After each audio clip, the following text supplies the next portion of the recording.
أنا ريم الأنصاري وأنتم في بودكاست في عالم موازي.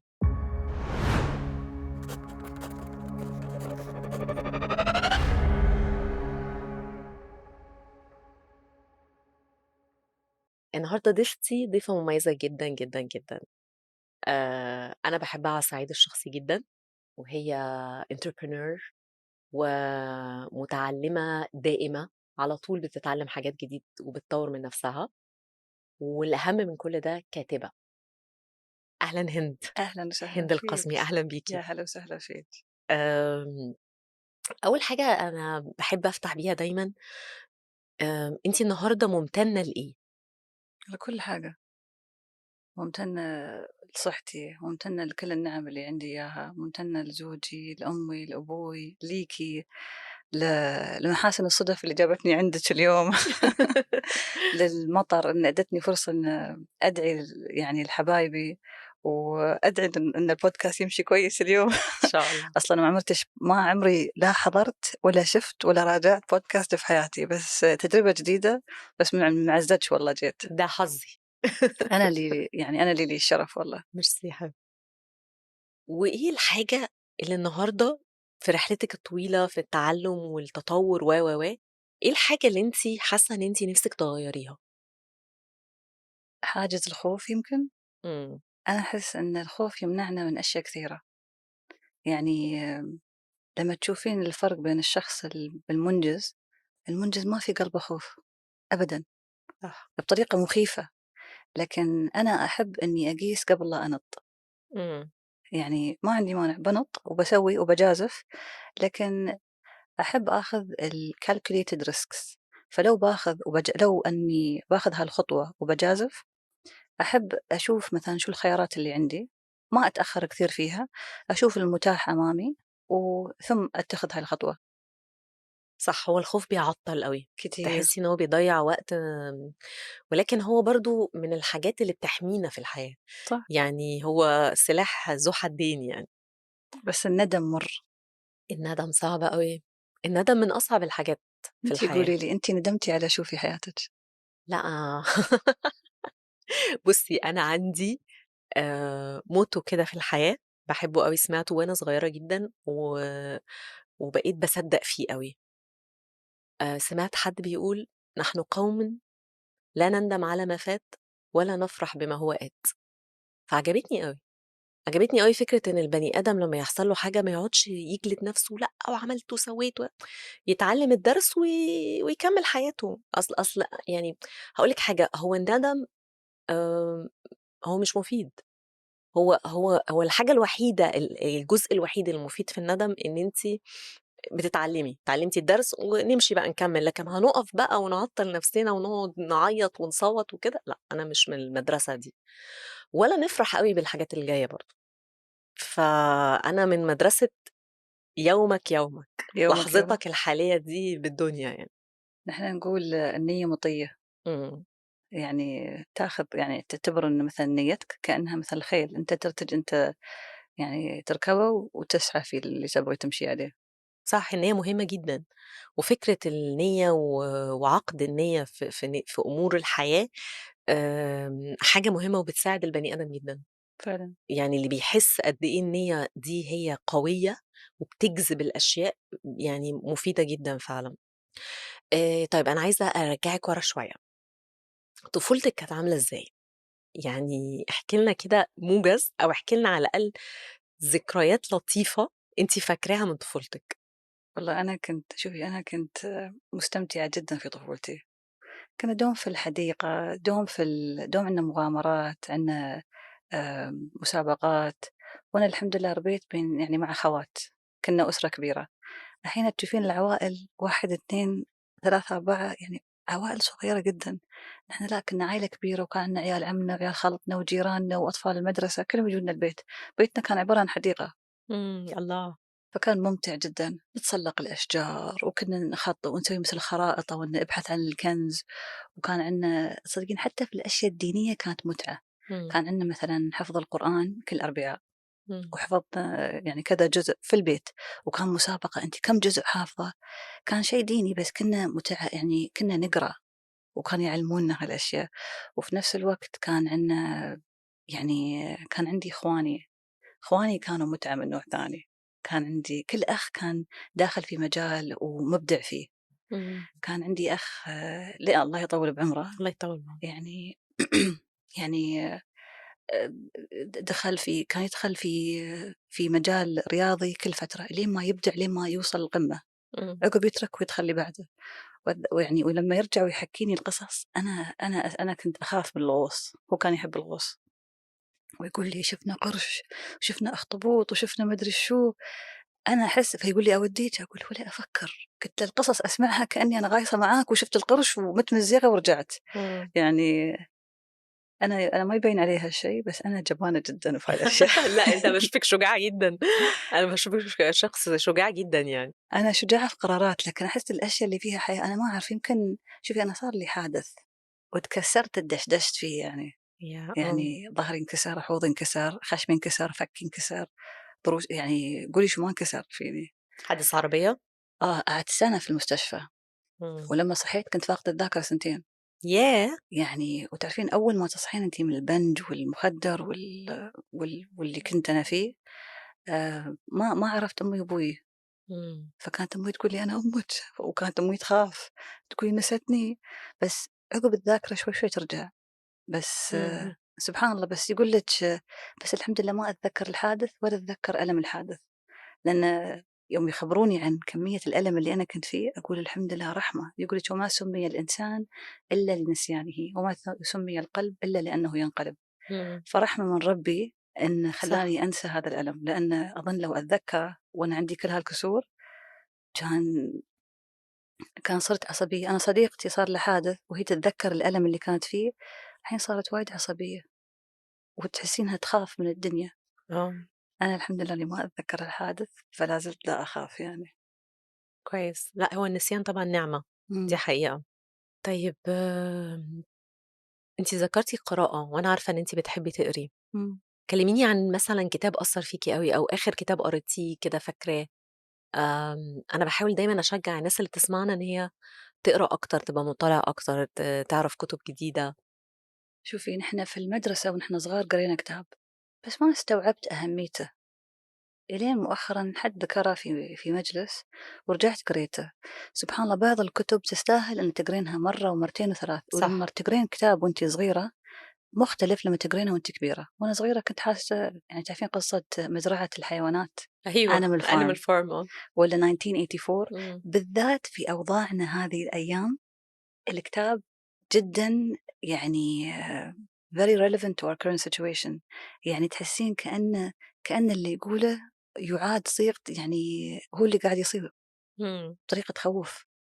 صح. يعني تعاقب عشان عملت لايك في الفيسبوك على شيء، إمم.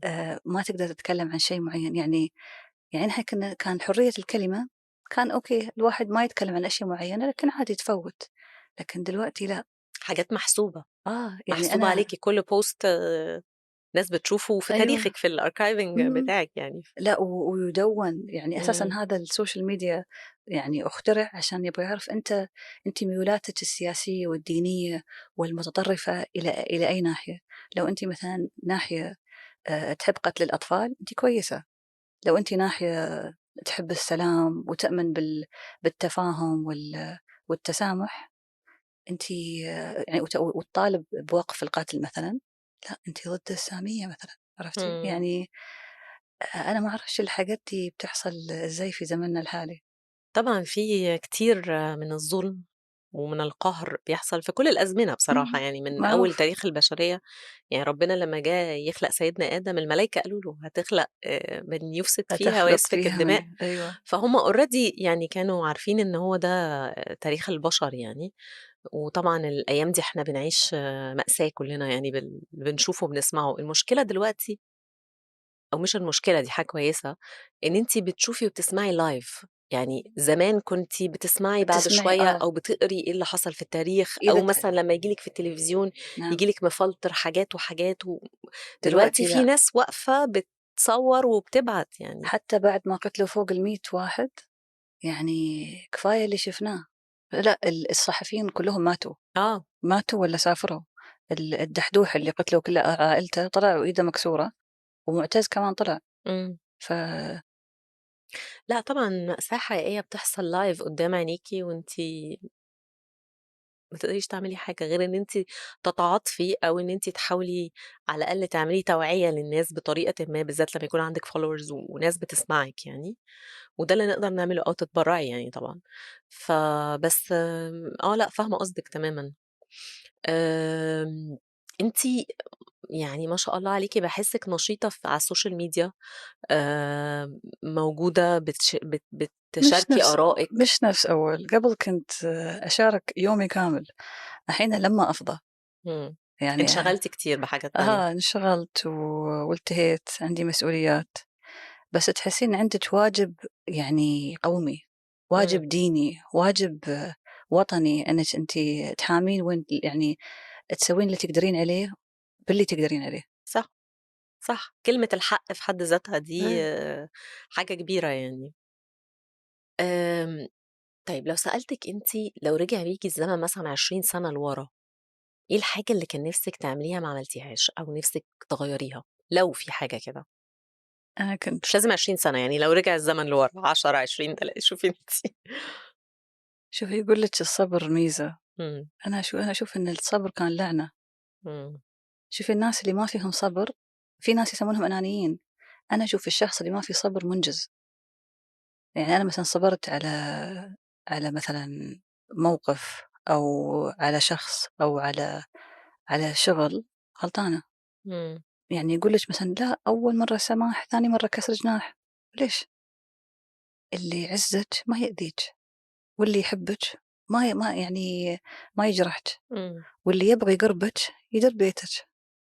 ف يعني نحن نخلق أعذار حق اللي نحبهم، فلازم يعني لازم الواحد يعرف يكون عندِك احترام لذاتِك، حُب لذاتِك. يعني الحين تلاقين أنا مش من مناصرة الناس اللي بيقولوا إيجابية وأرواح وطاقة إيجابية والحاجات دي، لأ أنا إنسانة واقعية، لا سلبية ولا إيجابية.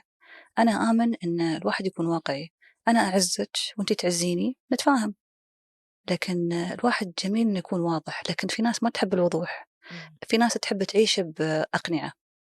أنا لأ لازم أكون مثالية أمامِك ولازم أكذب شوية هني، أكذب شوية هني، ليش أكذب؟ أقول لِك حقيقةً أنا مثلًا عندي مشغولة بهذا وهذا وهذا، بس أنا عندي فُسحة مثلًا يعني في الوقت الفلاني، فإذا يناسبِك أتمنى أشوفِك، إذا ما في نصيب باكلمِك على التليفون.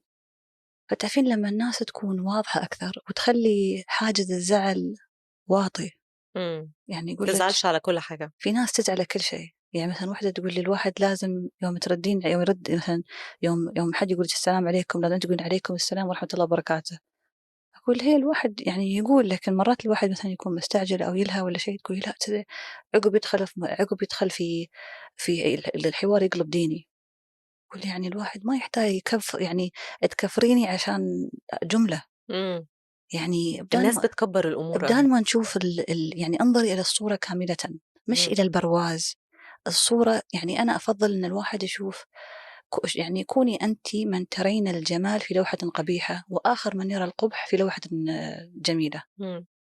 يعني مثلًا أتذكر أنا كنا ندرس هندسة معمارية في الجامعة، كان يطلعون لنا بعض الناس يظلون ينتقدون، ينتقدون، ينتقدون في الشخص عشان يعني تحسين إن هذا الشخص في فرق بين النقد البناء والنقد ال الهدام. إمم. يعني أمس أنا كنت في دار دَوّن، إمم. وكنت أوريهم نقد لاذع جاني على كتابي، فقلت أنا سبحان الله الحمد لله هذا النقد اللي جاني خذته كله، أخذت اللي ممكن أنا أستفيد منه وتركت اللي ما ممكن أستفيد منه. لأن في بعض النقد في ناس قالوا لأ ما كان في تفاصيل، وفي حد قال لأ هذه مش قصة حقيقية، وفي ناس قال نبغى نعرف تفاصيل أكثر أو القصة قصيرة جدًا. ما أنا مثلًا القصة فعلًا كانت قصيرة لأن الكتاب يعتبر كتاب قصص قصص قصيرة. قصيرة، لكن الواحد يسأل يشوف مثلًا النقد اللي جاء على هذه القصة، عن شو؟ وعلى فكرة نقد النقاد أهم من مدح اللي يمدحوا صح. الداعمين صح. وال يعني ده اللي بيعلّمِك. أيوه، يعني أنا مثلًا متابعيني اللي يحبوني لو أغلط أمامهم ما بيذموني، إمم. لكن في حد بينتقدني بيقول لأ والله مثلًا هند كان ممكن تتجنب إنها تتكلم عن مثلًا موضوع فلاني في الكتاب كذا، كذا. أنا طبعًا الكتاب والتأليف أنا ما أتحكم فيه، القصة حقيقية ولقت وطُبعت ونُشرت مثلًا مثلًا في موضوع كذا في كذا مرة، لكن لمّا أنا أكتبه الناس تحب تحطني أنا مرات في إطار معين، إمم. أنا لازم أنا فقط أتكلم عن الأشياء الخيرية أو الأشياء طيبة، الحلوة، الرائدة الجميلة. أو الكيك أو المجوهرات أو الأزياء، بس أنا أحب يعني أذكّر الناس إن إحنا في عالم واقعي، إمم. يعني اعذريني أنتِ في عالم موازي وأنا عالم واقعي، بس لأ، ما لمّا أنا في كنت عالم موازي فيه حتّة واقعية. موازي معنا موازي يعني، معاكِ. فكان أتذكّر لمّا كنا في ريادة الأعمال، إحنا كنا في غرفة تجارة الشارجة، كنت أنا نائبة رئيس نادي رواد الأعمال. كنت جدًا مستمتعة وكنا نخوض تجارب ونستمتع وكان يجونا ناس كل حد بمشروع، فكنا نعطيه وقت ويقول لِك أغلى شيء عند الشخص وقته طبعًا. مش فلوسه، فلوسه طبعًا. عندِك غيره يجيك كل شهر فلوس من مكان ثاني، لكن الوقت والنصيحة الصادقة، لمّا تعطين حد مثلًا نصيحة إنه هو كيف يشتغل أو كيف يستمر أو كيف يطوّر من نفسه، يعني آمم حاجة ثمينة جدًا. دي حاجة ثمينة جدًا، يعني ممكن تغيرين حياة شخص بالكامل وتوفّرين عليها فلوس ووقت وتعب وجهد وخيبة أمل وخيبة إمم. ظن، إمم. ف يعِز علي إن الواحد يمُر في تجربة سلبية، إن ما الواحد مثل يعني نحن في بيئة محافظة نوعًا ما في الإمارات، و وعدد سكاننا يعني كم مليون، يعني إحنا تقريبًا 10,000,000 جنبكم أنتم 120,000,000 ولا حاجة. بس يعني الواحد لازم ينظر للعالمية، الواحد لازم ما ينافس والله جاره، لأ أنا جاري يبيع كب كيك والّا عِبي، أنا بابيع كب كيك وعِبي، لأ الدنيا اتطوّرت، لأ والله أنا باسوي اللي اتطوّرت شوية فتحت لي خياط والّا صالون، لأ شوفوا اللي بعده، شوفوا اللي أقوى، شوفوا اللي أرتقوا، نوّعوا، شوفوا الموجود شو. ف الكلام ده مهم جدًا كمان للناس الصغيّرة أو الأجيال إمم، الجديدة اللي لسه طالعة، إنه أنا باحس برضه إنه في ناس كتير أوي يعني عندها محدودية جدًا في الأفق، أو حاسين إنه لأ ما فيش فرص، لأ ما فيش مش عارفة إيه، لأ مش هنعمل كذا، أصل الدنيا وأنا باحس دايمًا إن الدنيا واسعة، وأنتِ الدنيا براح، يعني البني آدم إذا هو عنده الفكر ده ممكن يوصل لحاجات كبيرة وبعيدة. وفعلًا، لكن تعرفين لاحظت شيء قاعدة نظرية، الشخص اللي يختار الطريق السهل بكرة يتعب أكثر. والشخص اللي يختار الطريق الصعب في شبابه بكرة حياته أسهل من اللي اختار الطريق العكس، صح. فتلاقين الشخص اللي اجتهد ودرس شيء صعب بيني وبينك بكرة حياته أسهل، معاشه أقوى، احترام الناس له أعلى. الشخص اللي يختار إنه ما يدرس، ما في حد غبي، في حد كسول وفي حد مجتهد، ما في حل وسط. إمم. هل أنت بدليل إن كيف واحد ياخذ امتياز في مادة ويسقط في مادة؟ أنتِ ما تجيش. إمم. إمم. لكن الواحد إذا اجتهد في كل شيء أو يعني مثلًا لازم الواحد يجتهد في المدرسة، وعقب في الجامعة يختار شيء ممكن يطوّر يعني أنتِ مثلًا لو رحتِ الجامعة، ليش ما تدرسين شيء ممكن أنتِ تستفيدين منه بكرة؟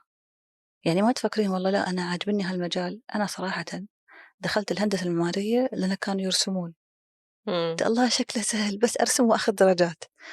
وصُدمت إن كانت تجربة مؤلمة، حتى ما كنا صعب نسميها الهندسة. architecture كنا نسميه architorture. إمم. فكانت تجربة صعبة ومؤلمة ومُحبطة جدًا، إن كان كل سنة يعني طلبة يسقطون، وكل سنة نحن إيدنا على قلبنا نقول حنسقط السنة دي والّا إمم. إمم. يعني إمم. إمم. وكمية التعب أتذكر كانوا الطلبة في طلبة كانوا يباتون في الصف، نحن البنات كنا نروّح متأخر لكن ما كان عندي حياة اجتماعية، إمم. إن كان يخيرونِك إما يكون عندِك حياة اجتماعية وتظنين نفسِك إنِك أنتِ ربحانة، بس هذيل الshort term goals اللي يكون نظرتهم محدودة قصيرة.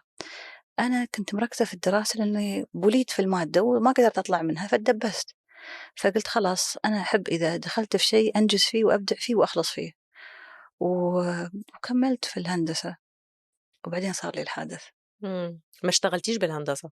لأ، لأن أنا عقب الحادث اللي صار لي إمم. هاي بعد قصة غير مشاعة.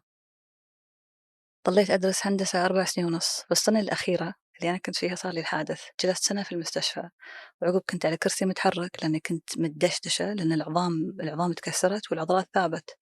أول شي رجعت على كرسي متحرك. لما رجعت الجامعة قالوا لي إذا ما تخرجتي خلال سنة راح تكونين expired student.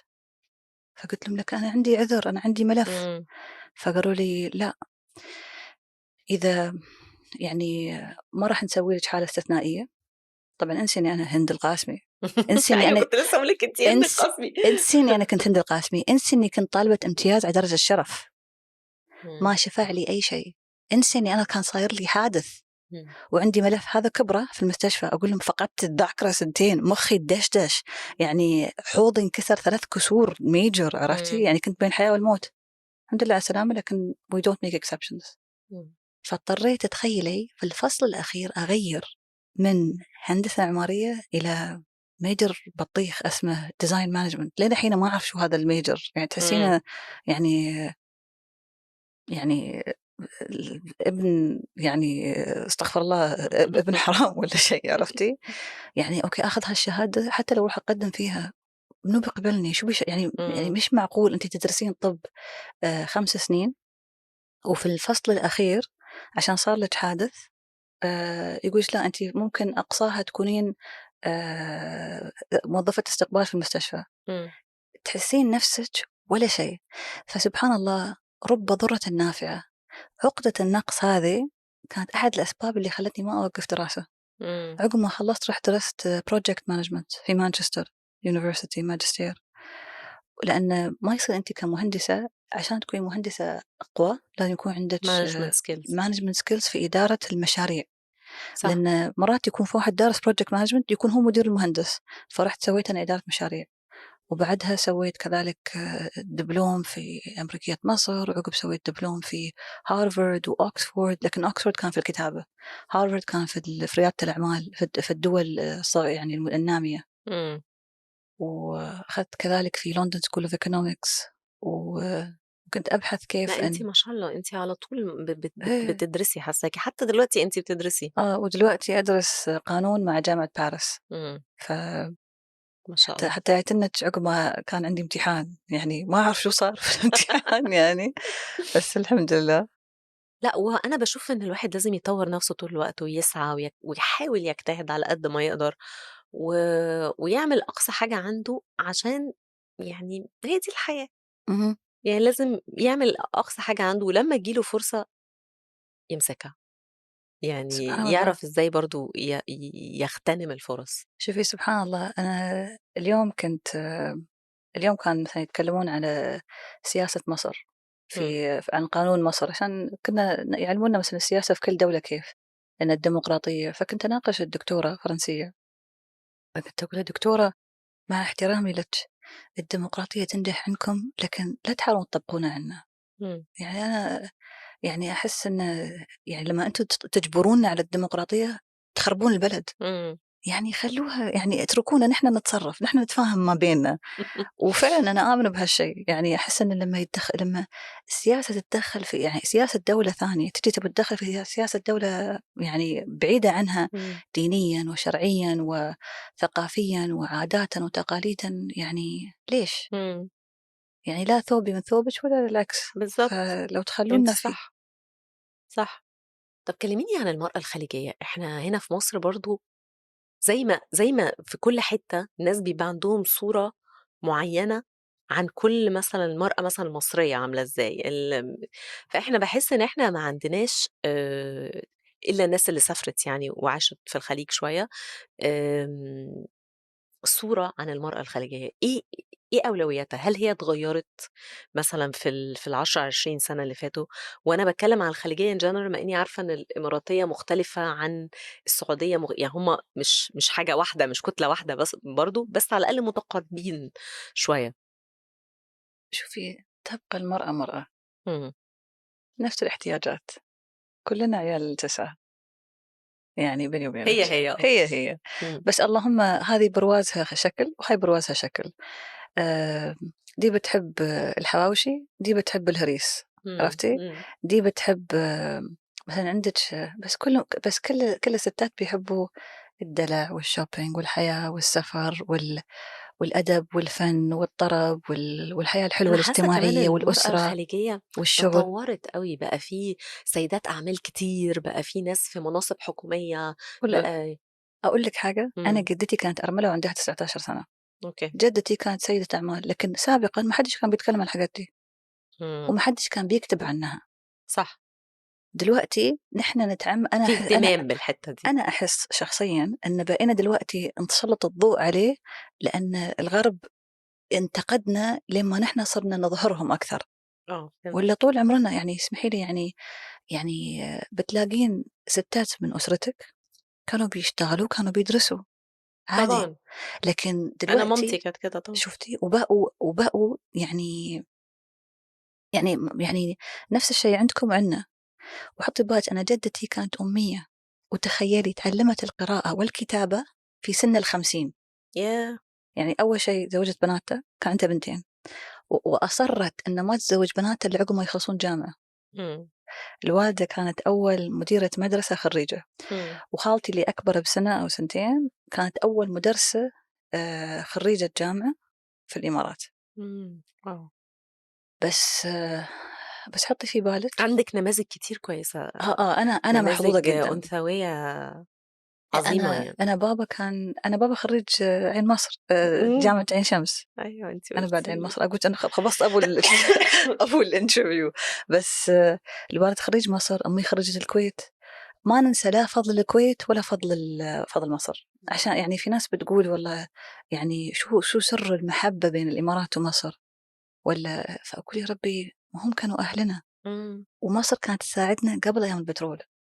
فمش غريب إن لمّا جانا البترول اللي على فكرة ما نعتمد عليه إلا 9% على فكرة للدخل اللي عندنا في الإمارات، أيوه. إن نرد بعض الجميل، لأن حطي ببالِك الغرس اللي غرسوه هم شركائنا في ثماره. أنا عِشت مع الإماراتيين فترة طويلة جدًا، وباحبهم جدًا، وهم يحبونكم باحسّهم ناس وبالذات طيبة وكويسة و وdown to earth humble يعني عارفة تحسّي إن هُم يعني متواضعين، بيتعاملوا عادي، بسطا جدًا، أنا أحس لطاف إن جدًا، أنا أحس إن في الخليج أطيبهم أهل البحرين وعمان، البحرين كمان وعمان، وبعدين الإمارات. إمم، يعني أنا ودي يعني أنا عمري ما عرفت حد بحريني أو عماني غير محترم. إمم، لأ بس يعني فعلًا، طيبة فعلًا أنا البحرينيين أنا ما اتعاملتش مع عمانيين كتير، بس البحرينيين اللي أنا اتعاملت معاهم بصراحة كانوا طينة جنة، رائعين، طينة جنة.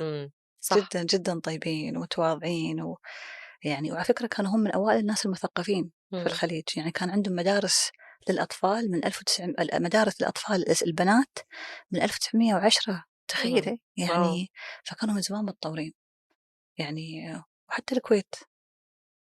آه طبعًا. أنتم كمان دلوقتي في الشرق حاسة عندكم تسليط ضوء جامد على الثقافة، معرض الكتاب، events بتحصل ثقافية كتير، ودي حاجة أنا شايفاها يعني positive أوي. شوفي نحن صراحة مدلعين، إمم، نحن أهل الإمارات عامةً مدلعين، يعني ونحن في الشارجة يعني نغبط نفسنا، إحنا عندنا حاكم حنين إمم، جدًا، عرفتِ؟ يعني تعرفين كنا كطفولة وأنتِ في الشارجة مستمتعين جدًا، كان الباليه ببلاش، سووا لنا مثل نادي سيدات للبنات بس، إمم، وكان فيه الرياضة وكان فيه الice skating وكان فيه نشاطات كثيرة، كان مستحيل تملّين. إمم، يعني صعب جدًا إن تقولين والله أنا ملّانة، طيب أنتِ عندِك نادي السيدات، نادي السيدات كانت تشرف عليه زوجته الشيخة جواهر بنفسها. ياه! وكان في مسارح وكان في نشاطات وكان في يعني كان الناحية الأدبية والفنية عندنا كانت ثرية جدًا، يعني ما يعني شوفي أوكي أي نعم كان عندنا مثلًا الموسيقى وكذا، لكن كان عندنا نشاطات كثيرة، ما كنا فقط مركزين على شيء واحد، إمم، فكان طفولتنا كانت ثرية جدًا إمم، في أشياء كثيرة. أيوه، دي حاجة حلوة أنتم محظوظين فعلًا. فعلًا كنا مدلعين يعني. إمم، طب قولي لي بقى، وصلتِ للكتابة أو دخلتِ بقى على الكتابة إزاي؟ كلّه صدفة. إمم، أنا كنت رئيسة تحرير في مجلة، وكان يعني أختار أنا المقالات اللي أحطها في المجلة، فلأني أنا كنت شوية محافظة في المقالات اللي باحطها، كان لازم أحط موضوع ثري ويشد، لكن مع احترام عاداتنا وتقاليدنا. فكنت أقول أنا ما أبغى أتكلم والله المطربة فلانة تزوجت وهاي اتطلقت وهذه سكرانة وهذه مسكوها وهي إمم، يعني تتعاطى مخدرات، ما أحب هاي المواضيع، إمم، لأن حطي في بالِك المواضيع اللي تتكرر يعني يقول لِك كثرة المساس تميت الإحساس. الواحد لمّا يتكلم عن الحاجة الوحشة بعدين تبقى يعني شخص يعني تبقى حاجة طبيعية عادية. الناس تتقبلها كشيء من الطبيعي، إمم، لأ هذا الشيء مش طبيعي. لكن لمّا أتكلم مثلًا عن مواضيع ثانية إنزين، أتكلم عن أشياء غريبة، يعني مثلًا في مواضيع نكتبها كان الناس أتذكر كانوا يكلموني أو إن المجلة نزلت والّا بعدها، فأقول إمم، لهم أول الشهر، إنزين ممكن إحنا ناخذ مجلة يعني ناخذها يعني نبغي نحن collection إن مرات هاك اليوم كانت المجلة مخلصة، فأقول والله زين لو خلصت، فأقول يمكن خلصت في دكان أو في مكان معين روحي المكان اللي بعده، فقالت لي لأ يعني ذاك الوقت ما كان عندنا موضوع التوصيل، لأن إمم، أكلمتش قبل يعني سنة 2010. فكانوا يطلبون الأعداد عشان كان أوكي يهمهم موضوع الأزياء، موضوع العناية بالبشرة والمكياج وهالأشياء والأزياء والعناية والأسئلة والأشياء القانونية، لكن كانوا يهتمون كذلك في القصص الحقيقية اللي داخل، إمم، لأن كل قصة هتصير موضوع نقاش الستات يعني في الصباحية أو في المساء. فأنا كنت يعني كنت أسعد بالاندماج اللي الناس كانوا فيه. فبعدها تبنوني أنا بلومسبري، قالوا إحنا نبغيش تاخذين القصص لكن يعني كبريها شوية، طوريها، إمم، فأول شي طولتها، عقب قالوا لأ قصريها، فدخت 7 دوخات، لكن أيوه. في النهاية طلعت يعني كانت ولادة من الخاصرة صراحة، بس الحمد لله يعني جبت الكتاب. ده كان الكتاب الأول. ده كان الكتاب الأول The Black Book of Arabia، أوكي. الكتاب الأسود. فأنا بيني وبينِك أخذت الانتقادات اللي جتني على الكتاب الأسود وخليت القصص أطول. إمم، وخلّيت القصص فيها تفاصيل أكثر، إمم، وخلّيت فيها حوار أكثر، لأن الناس صاروا يطلبون مثلًا عايزين حوار أكثر مش كلّه بس قصة، وفي حد كان يقول لأ نبغى نعرف ظروفهم، لأن إحنا ما نعرف عاداتهم وتقاليدهم، وهو فعلًا يعني قصة أتكلم عن الجزائر، الناس ما تعرف تاريخ الجزائر إمم، حقيقةً، يعني إن الجزائر شوية يعني تعتبر شبه قارة، يعني من إمم، أكبر الدول في أفريقيا، وعندهم البربر، عندهم الأمازيغ، عندهم العرب، عندهم كذلك الفرنسيين اللي يشوفون أن الجزائر لسه أرضهم، إمم، وعندهم كذلك الأفارقة، وعندهم طبيعة خلابة تبارك الله على الجنة اللي عندهم، إمم، عندهم جبال، عندهم ثلوج، عندهم طبيعة خلابة صراحة، واو! وتاريخهم يعني نحن علمونا في المدارس أن بلد المليون شهيد، لكن تعرفين الناس اللي ماتوا كانت قرابة ال2,000,000 شهيد؟ ياه! قعدت الجزائر 132 سنة تحت الحكم الفرنسي، فلسطين 75 إمم، 76 سنة، الجزائر 132 سنة. فقصص الجزائر طبعًا يقولون لنا مليون، لكن في الواقع يمكن قرابة ال2,000,000، إمم، تعرفين ليش؟ إمم، كانت قرى يعني كاملة مُحيت عن بكرة أبيها، وين راحوا؟ إمم، لأن ما عندهم شهادة يعني ش ش وفاة. ش شهادة وفاة تنسونهم؟ لا. تعرفين إن في فرنسا كان في متحف فقط للجماجم الجزائرية إمم، اللي كانوا يحاربونهم؟ وفي مثل قبيح جدًا كان يقوله واحد جنرال، قال: "The only good Arab is a dead Arab." إمم، يعني العربي ال أيوه، الجيد الوحيد هو هو هو الميت. الميت، آه. فيعني في آية تقول: "ولن ترضى عنك اليهود والنصارى حتى تتبع ملتهم." إمم. يعني أنا أحس إن للأسف لأن نحن ما نتمنى هذا الشيء، لكن للأسف نرى هذا الشيء ونلمسه كل يوم عن يوم أكثر، إمم، وهذا الشيء يحزنني. طبعًا. باحس إن أي حد، أي إنسان من أي دين ومن أي منهج، أي إنسان لمّا يشوف ويسمع الحاجات دي ويشوف الإنسانية واصلة لإيه، بيحزن. نحن نشوف اللي يصير مثلًا من ظلم حول العالم، نحن ما نتمنى هالشيء حق عدو، إمم، يعني تشوفين الأطفال ال القنابل اللي تنقطع إيده والّا رجله واللي يضربه الphosphorus bombs. آمم، ما تقد يعني ما تبغي يعني أنتِ أصلًا مش قادرة تشوفي ما المنظر، تقدرين تشوفينه، فتخيلي لكن اللي عاشوا. فما يعني ن أنا باقعد أبُص على أيوه، الفيديو أقول مش قادرة أتفرّج على الفيديو، أُمّال اللي عايشينه عاملين إيه؟ يعني حاجة منتهى قسوة، وأكتر من قسوة مش كمان قسوة، إجرام مع يعني و. وحشية. بس خلّينا نرجع لكتابِك، فأنتِ كتابِك قصص كتابي based على قصص حقيقية حصلت اهم، لستات، ده الكتاب الأول والّا آه. التاني؟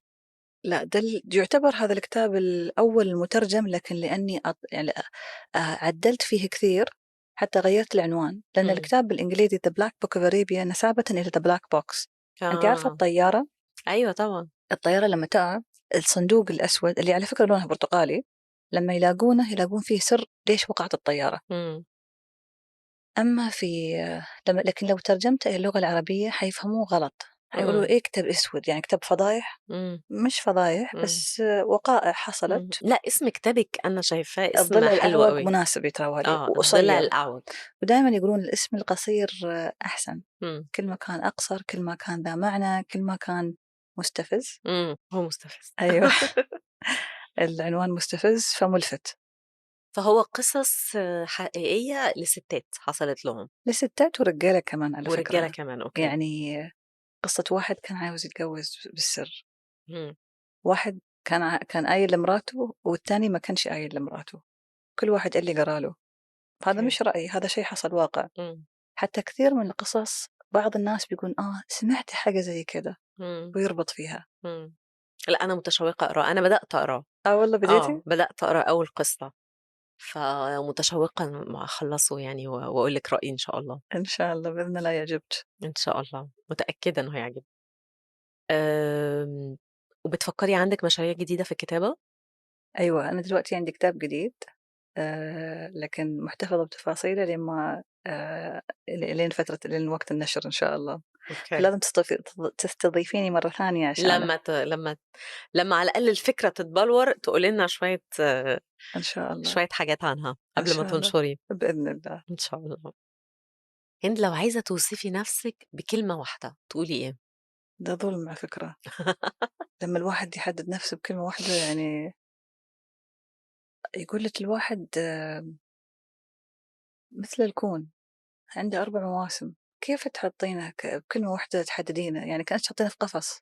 إمم. أنا عندي أنا كذلك عندي 4 مواسم، عندي صيفي والشتوي والربيعي والخريف، عندي الصباح وعندي النهار، عندي لمّا يطيح مطر ولمّا يكون عندي جفاف، إمم. فالمزاج ما أقدر أتحكم فيه، والمواسم ما أقدر أتحكم فيها، والظروف كذلك ما أقدر أتحكم فيها.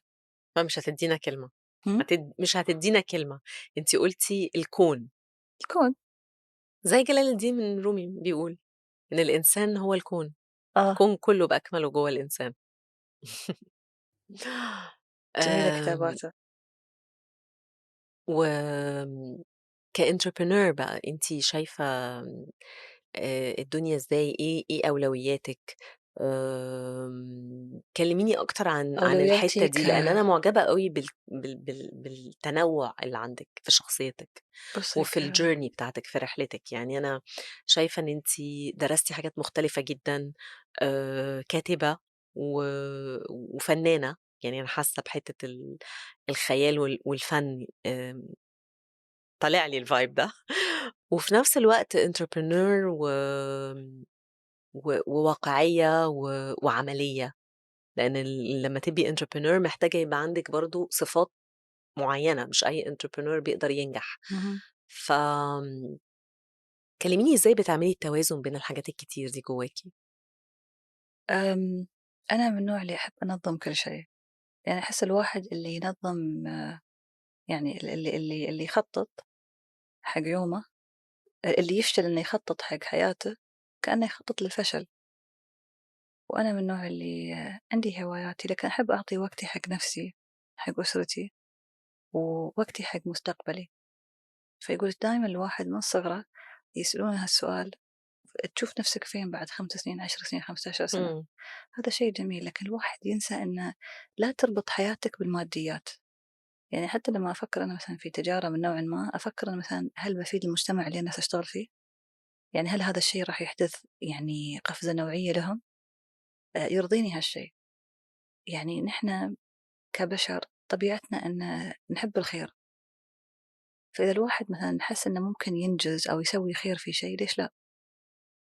يعني إذا أنتِ مثلًا قدرتِ تفتحين مثلًا مصنع صغير وهو فعلًا يعني على الجدول، على لو تسوين دراسة جدوى، لو أنتِ تسوين مصنع حق مثلًا مخبز، إمم. ال مش مصنع، مثلًا مخبز عشان تبيعين الخبز، بيطلع ليش الخبز أرخص، لأنِك راح تشترينه بالجملة، وراح تشتغلين في الوقت اللي يناسبِك، ويطلع من عندِك الخبز طازة، يطلع لِك أنتِ اسم وسيط، إمم. فأنتِ اللي ربحانة في حقيقةً، وفي نفس الوقت راح تشغلين ناس، هذا كله أجر، وفي نفس الوقت أنتِ راح تشرفين على جودة المنتج، يعني هذا بحد ذاته يعني يعتبر هدف حققتيه، صح. وأثبتِ ذاتِك، حطيتِ بصمتِك في هذا العالم. يعني كم مخبز أنتِ تعرفين، أنتِ بذمتِك أنتِ خبريني مخبز بالذات أنتِ تحبينه عشان الخبز اللي عنده غير الرجال، لأ عندي كتير، شُفتِ؟ عندي كتير. أمّا كنت زمان بيتنا القديم كمان كان في جنبه مخبز كده، ياه! طول النهار رايحين جايين نجيب حاجات، بسكوت ونجيب مش عارفة إيه، ونجيب العيش لأ يعني أنا شُفتِ؟ باحب أصلًا إمم. المخبز. بالنسبة لي الريحة يعني أنا باحب أوي الbakeries والحاجات دي. لأن فيها لمسة، شوفي الحاجات اللي فيها لمسة، إمم. أمّا الحاجات اللي تكون مثلًا بس أي كلام، أو حد يشتريها ويرجع يبيعها في كيس بلاستيك، تفقد اللمسة. إمم. اللمسات هاي مرات تكون أهم حتى من الفكرة كلها، مرات تخلين قصر كبير ما يعجب شي، ومرات تخلين كوخ بس في مثل دفاية وحواليه دائريًا جلسة جميلة، وعليها مثل سجاد مطرز، تقولين يا ربي البيت هذا من أجمل البيوت اللي شفتها. إمم. الروح، أيوه. الروح مهمة، إمم. ده حقيقة. بما إني يعني باحب أوي أتكلم أو يعني باحسها في حتة الصحة النفسية والwellness بتاع البني آدم، عايزة أسألِك سؤال. آمم، لإني عارفة إن الjourney بتاعتِك كانت فيها طلوع ونزول، وزي أي بني آدم يعني كان فيها صعاب أكيد. آمم، إزاي البني آدم يقدر يتعامل أو ي ي ي يشفي نفسه أو يتغلب على الصعاب مهما كانت صعبة ويكمّل، يبقى عنده القوة أو القدرة إن هو يكمّل طريقه؟ ما في إنسان يفقد، أي واحد بدأ يشق الطريق ما يوقف، لأن اللي يوقف مشي في طريقه كأنه يحكم عليه بالموت، بدليل إن الشخص لما يتقاعد تبلش فيه الأمراض، إمم. يعني غير إنه يبليج إنه يبغى يطفي المكيف ولا يشغل الدفاية ولا يطفي الأنوار، الفضاوة يعني عندك أكبر أعداد، أكبر سن وصلوا له العالم كله مجتمع في اليابان، ليش؟ لأن حتى لما يتقاعدون يشتغلون، إمم. وعندهم نشاطات ويفرحون ويحبون ويعيشون، ويحتفلون بعيد ميلاد صديقهم اللي وصل 91 سنة، وصاحبتهم اللي صارت عمرها 102، أكبر عدد ناس عمرهم فوق ال100 هناك، إمم. هذا قريته في كتاب اسمه إيكياجي. إمم. فيعلمك إن الواحد ياكل صحيًا أكثر، يعني كلوا لحم لكن قللوا، إمم. يعني هذيلا كانوا ياكلون أكثر شيء سمك، ويعني وخضار وفواكه يعني قليلة، لكن يصحون بدري ينامون بدري، المناطق والحياة الزرقاء، في في research كان إيطاليا. معمول كده هي كان اسمه المناطق الزرقاء، اللي هو في مناطق حوالين العالم اختاروها لإن الناس فيها كانت زي ما أنتِ قُلتِ بتعيش لسِن يعني كبير وصحتها كويسة، فقالوا طب ما نعمل research كده ونشوف مين ده، فأنتِ بتتكلمي على قالوا الحتة زيت دي. الزيتون، إمم. قالوا زيت الزيتون في منطقة في إيطاليا، وقالوا اليابان، وفي منطقة ثالثة نسيت وين إمم. هي، لأ في هم 5 I think أو 6. أنا متكلمة عنهم في كتابي وفي الجديد، وفي راس لإن أنا حابة أوي الفكرة بتاعة إنه في طُرق في الحياة ممكن البني آدمين يتبعوها فيعيشوا حياة أفضل، الquality بتاعتها أو يعني حياتهم تبقى أفضل من نواحي مختلفة، نفسية، جسدية، عقلية، حاجات كتير. في مجتمع عايش في رؤوس الجبال في باكستان، هذيلا يسمونهم شعب المشمش، إمم. يموتون في المشمش، فحياتهم كلها فواكه وخضار، وسبحان الله عمرهم طويل جدًا، والستات بتخلف لحد عمر ال60، ياه! تخيلي! يعني ما ويس ما يسمعون حتى بالسرطان. لأن أكلهم سبحان الله صحي بطريقة نقية جدًا، إمم. وما عندهم كيماويات، ما عندهم الضغوط الزمن الحالي، الزمن الحاضر هذا للأسف فيه ال الأخبار النكد اللي توصلك 24 ساعة على التليفون. آه، أنا صرت أكره التليفون من كثر الأخبار اللي تيجي التليفون تفصل. فعلًا أنتِ 24 ساعة connected. لأ، لأن أنتِ لمّا تفتحين الواتساب كل حد يرسل لِك أخبار نكد.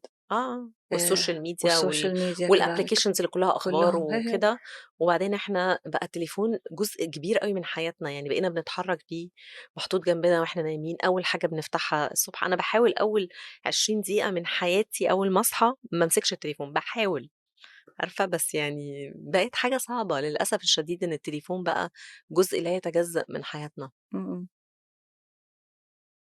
طيب هند، أولًا مبسوطة أوي إن أنا كنت معاكِ أنا الوقت أسعد. ده، وشكرًا جدًا إن أنتِ قبلتِ دعوتي. الله يخليك، شكرًا. وباتمنى لِك كل الخير، وباتمنى لكتابِك بقى إنه يكسّر الدنيا. أتمنى، إن شاء الله، شكرًا. إن شاء الله، إن يا شاء هلا الله. وسهلا، شكرًا. اسمعوا الأوديو على منصات البودكاست، وتابعوا الفيديو على يوتيوب، وقولوا لي إيه رأيكم.